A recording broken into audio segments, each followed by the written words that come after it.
이번 주 탑3 두 번째 키워드입니다. 네, 두 번째 키워드는 본전 지킨 재보선입니다. 그 10월 16 재보선 결과 이제 결국 부산 금정 그다음에 이제 전남 영광이 관심을 모았는데 결국은 이제 각각 이제 국민의힘과 민주당이 가져가면서 2대2 무승부가 이제 세간의 평가입니다. 박은찬 의원님 어떻게 보세요?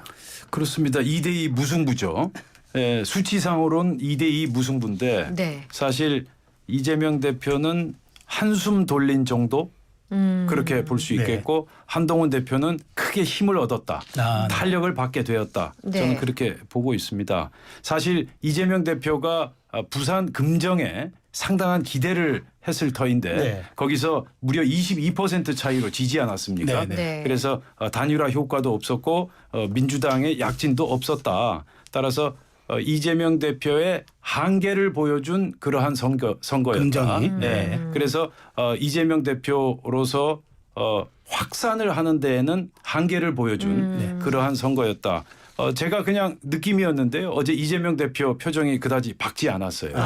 네, 그리고 반면 한동훈 대표는 상당히 지금 씩씩한 그러한 모습을 보여주지 않았습니까? 네. 네. 아마 한동훈 대표 오늘 전남 곡성을 간 걸로 알고 있는데 어찌됐든 앞으로 행보가 상당히 탄력을 받을 전망입니다. 네.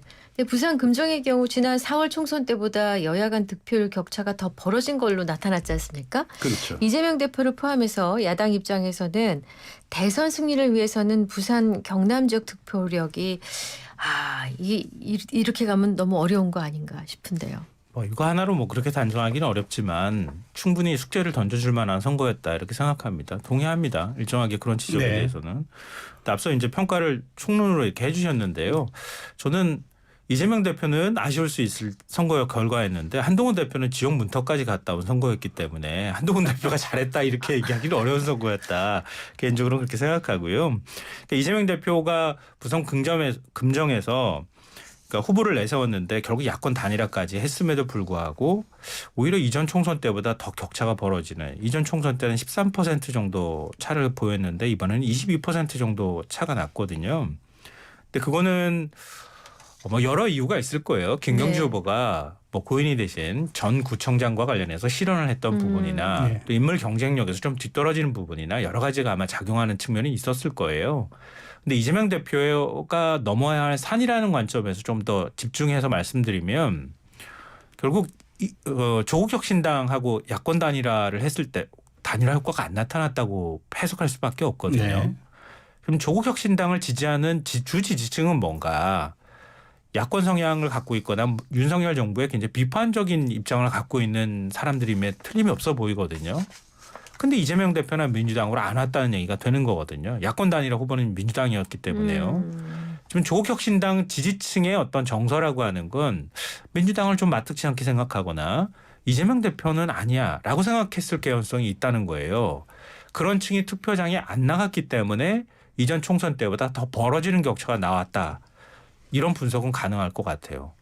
그러니까 이재명 대표나 민주당은 영남 특히 PK 지역을 안 얻고는 다음번 대선 얻기 쉽지 않단 말이에요. 그러니까 다음번 대선에서 이기기 위해서라도 PK 지역에 좀 더 민심에 공을 들여야 할 필요가 있고 특히 이재명 대표는 여러 사법 리스크나 이게 억울하다 아니다 이런 차원을 넘어서서 반 이재명 정서를 어떻게 더 완화시킬 것이냐 이런 부분에 대해서 여러 가지 숙고를 좀 해야 될 필요가 있다. 그런 결과였다고 생각합니다. 자, 말씀하신 조국혁신당 한번 잠깐 짚어볼게요. 지난 총선에서는 이른바 지민 비조로 비례정당 돌풍을 일으켰는데 이번에는 부산에서는 민주당이 단일화로 어쨌든 후보를 내주고 그다음에 영광에서는 거의 한 달 살이 하면서 올인했는데 그렇죠. 심지어 진보당에 의해서 3위를 했습니다. 그렇죠. 조금 조국 대표의 리더십에 좀 타격이 있을 것이라는 얘기가 나오던데 박 위원장님은 어떻게 보세요? 그렇죠. 지난 총선에서 정말 전폭적으로 호남에서 밀어줬는데 네. 그 이후에 뭔가 보여준 게 없었던 겁니다. 네. Something special. 뭔가가 있어야 되는데 네. 아무것도 존재감을 보여주지 못하다가 선거 때 와서 이제 밀짚 모자 쓰고 이제 논밭에서 일하고 이러니까 반면 진보당은 현장에서 꾸준히 봉사활동을 해왔다는 거 아닙니까? 네. 그러한 점이 이제 차별적인 차이가 나는 그런 포인트였고요. 아까 이제 그 부산 말씀하셨는데 네. 부산 금정구에서 사실 1등 공신은 김어준 씨라고 합니다.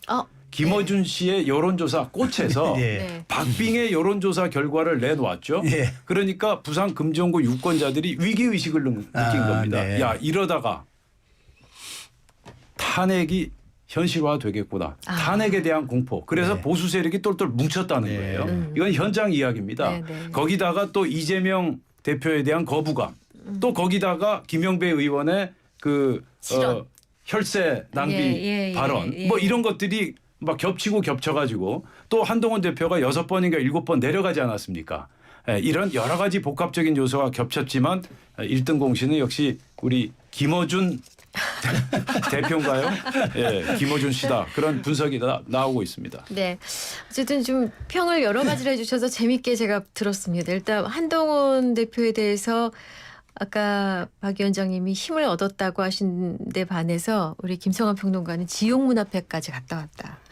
그리고 이재명 대표는 한숨 돌렸다. 이렇게까지 표현들이 나왔습니다. 네, 서울 시민들 교육감 얘기 좀 해보겠습니다. 이번에도 진보 교육감을 선택을 했습니다. 지난번 교육감 선거 때는 보수 진영이 단일화에 실패해서 득표율에서 선전하고도 조희연 교육감이 당선되는 결과를 낳았는데 이번에는 보수 진영 후보가 하나가 아니더라고요. 그래서 아마 여기서 무슨 혼선이 있었던가 이런 생각이 드는데 어떻게 보셨는지요? 그렇죠. 그 뭐 실질적인 무소속 네, 뭐 실질적으로 이제 저희 중도 보수 후보 윤호상 네, 후보가 3.81% 네. 득표했고 정근식과 조전혁 후보 간의 득표율 차이는 4.31%. 네. 그러니까 윤호상 후보가 없었더라면 조전혁 후보가 승리할 수도 해볼 있었을 만했었다. 예, 네. 그런 선거였는데 그런데 뭐 윤호상 이건 후보가 단일화에 반대했다던데요. 그렇죠. 예, 네. 그 점이 무척 저희들로선 아쉽고요. 이번에도 역시 완벽한 100% 단일화는 우리가 달성하지 못했다. 그 점이 너무 통탄스럽고요. 그리고 기본적으로 이번 선거에 대해서 정말 아무도 관심이 없는 그야말로 깜깜이 선거였다라는 점이 가장 큰 대목 아닌가 생각이 됩니다. 제 지역구에 이제 중학교 한 곳이 있는데 네. 거기가 투표소였어요. 그런데 그 투표소에서 체육대회가 열리고 있었습니다. 네. 체육대회가 열리고 있는데 학부모들이 아무도 투표하러 안 가요. 체육대회만 참석하고. 그러니까 그만큼 네. 일반 유권자들이 이번 서울시 교육감 선거에 대해서 관심이 없었다. 역시 투표율이 말해주고 있지 않습니까? 23.5%. 직선제 도입된 2008년 이후 최저 득표율. 그래서 이번 깜깜이 선거가 왜곡된 선거 결과를 초래했다. 저는 그렇게 보고 있습니다. 네, 여기서 잠시 뉴스 속보 하나 알려드리겠습니다. 네, 음주운전으로 무리를 빌었던 문다혜 씨가 사고 13일 만에 경찰에 출석했습니다. 취재진 질문에 죄송합니다라는 답을 했다고요. 지금 아마 실시간으로는 그 생방송에 현장에 나와 있는 것 같습니다. 잠깐 알려드렸습니다. 네. 자, 다음은 이제 이 재보선 결과가 그럼 정치권에 어떻게 좀 영향을 미칠 것이냐 이제 이렇게 중요한데 사실 이제 한동훈 대표가 이제 그 승리한 이후에 지금 아까 조금 전 이제 박 위원장의 말씀처럼 예. 대외 활동 중단 이렇게 3대 요구를 대통령실에 요구했는데 이게 이제 그러면은 오히려 다음 주에 뭐 두 번의 만남이 예정돼 있지만 이거 가지고 또 한번 세게 붙는 것 아니냐 또 이런 얘기들이 나오고 있어요.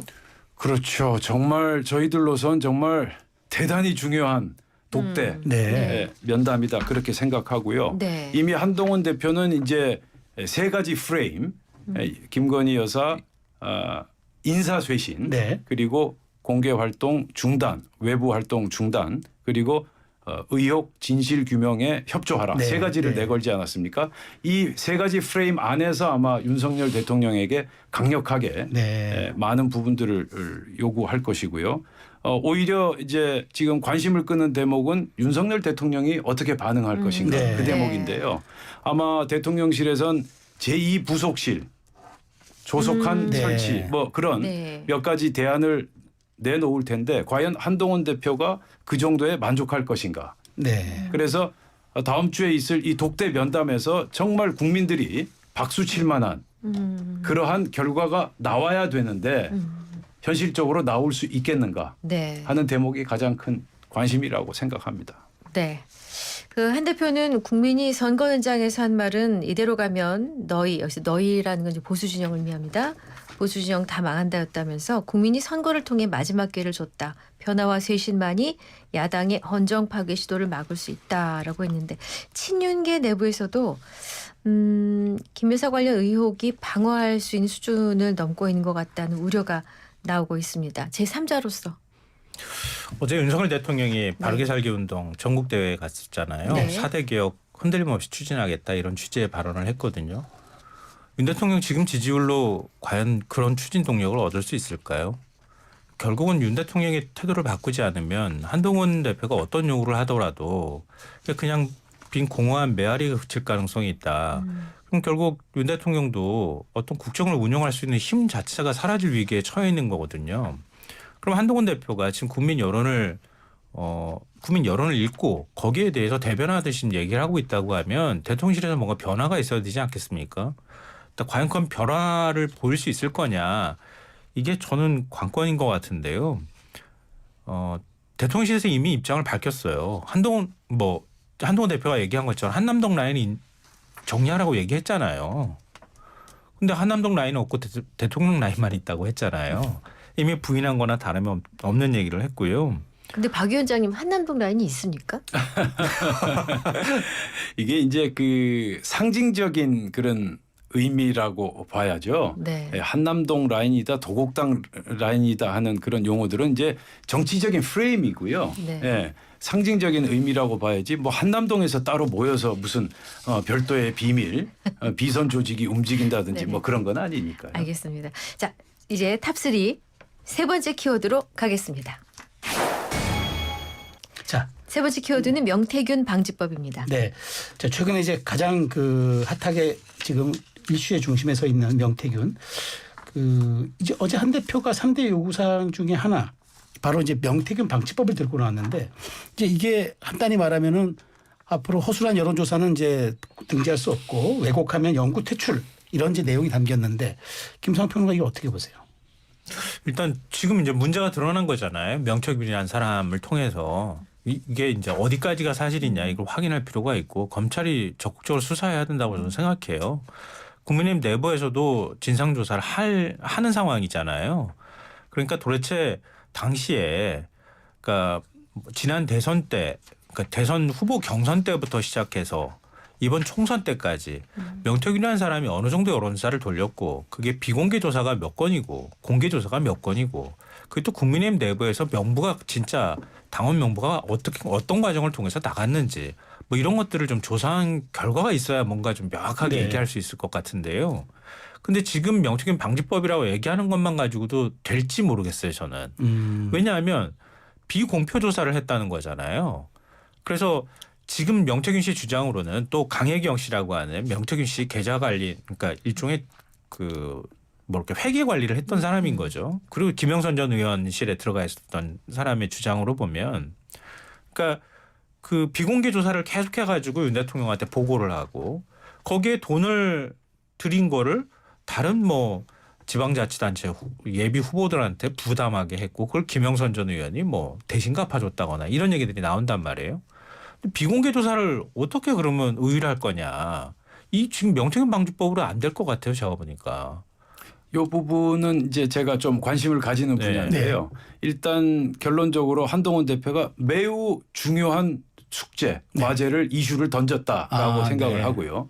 이 명태균 파문의 핵심 아젠다는 두 가지입니다. 첫째, 여론조사 조작. 예. 두 번째, 공천 개입. 네. 그런데 사실 지금 쭉 진행되는 과정을 보면 공천 개입보다는 여론조사 조작의 성격이 훨씬 흔적들이 네. 많이 나타나고 있다.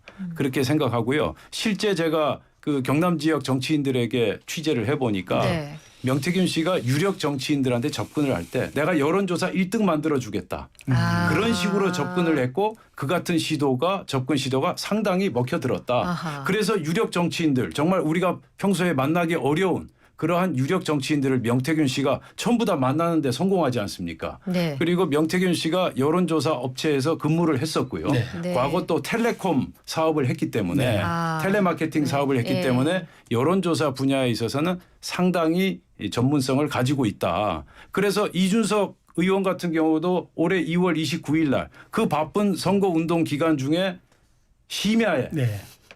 직접 차를 타고 지리산 7불사로 내려가지 않습니까? 네. 명태균 씨가 불렀는데 맞습니까? 아닙니까? 네, 맞습니다. 그건 팩트 아닙니까? 네. 예. 그래서 여론조사가 명태균 씨의 최대 무기였다. 네. 그리고 실제로 2021년 저희 6월 11일 당대표를 뽑는 전당대회 때 명태균 씨가 실제 소유주인 미래한국연구소에서 7차례 네. 당대표 관련 여론조사를 실시했고요. 네. 요 여론조사는 아까 이제 우리 김 소장님께서 말씀하신 비공표가 아니라 공표 여론조사도 네. 다수 포함되어 있었다. 아하. 그런데 그 여론조사에서 20대 남성의 표본을 70%나 차지하게끔 불공평하게 표본을 추출하는 바람에 당시에도 논란이 됐었고 지금도 다시 한번 논란이 아하. 되고 있다. 네. 그 말씀을 제가 드리고요. 네. 그래서 한동훈 대표께서 여론조사 장난질을 막아야 민주주의를 지킬 수 있다. 이 대목은 매우 중차대한 그런 숙제를 던졌다고 생각합니다. 네. 짧게 말씀드리면요. 네. 지금 말씀하신 걸로 얘기가 뭐 그걸로 해석하자면요. 네. 명태균 게이트예요. 그렇잖아요. 만약 여당 의원들이 공표된 여론조사를 가지고 이런 식으로 명태균 씨가 접근을 하고 실제로 그 여론조사가 공표가 됐고 그게 선거에 어느 정도 영향을 미칠 수 있는 상황이었다고 하면 진짜 게이트예요. 지금 그래가지고 경남 지역의 의원들 몇 명이 당선됐는지를 알 수가 없잖아요. 다 그래서 조사하고 어제 수사해야 되는 한동훈 상황이에요. 대표가 이 문제를 굉장히 중차대한 어젠다로 던지지 않았습니까? 그러니까 그렇게 해서 미래한국연구소와 또 PNR이라고 하는 사실 지난 맞습니다. 대선 때 제가 이 여론조사 발표된 거 보고 희한하다고 방송에서 얘기까지 했었어요.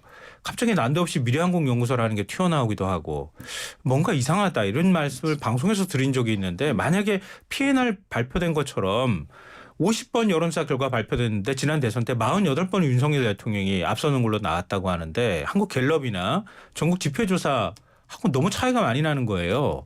그럼 윤석열 대통령도 여론조작 때문에 일정하게 영향을 받아서 대통령이 당선됐다는 논리로 접근할 수 있기 때문에 이건 빨리 진상규명이 돼야 된다 이렇게 자, 생각합니다. 이 대목에서 제가 이 말씀을 드리겠습니다. 네, 짧게. 이 여론조사 문제는 여야 당리 당략을 떠나서 네. 반드시 근절시켜야 하는 네. 굉장히 중요한 문제다라는 말씀을 드리겠습니다. 알겠습니다. 이번 주 탑3 지금까지 김성환 시사평론가 박용찬 국민의힘 영등포 을 당협위원장과 함께했습니다. 두 분 고맙습니다. 잘 들었습니다. 고맙습니다.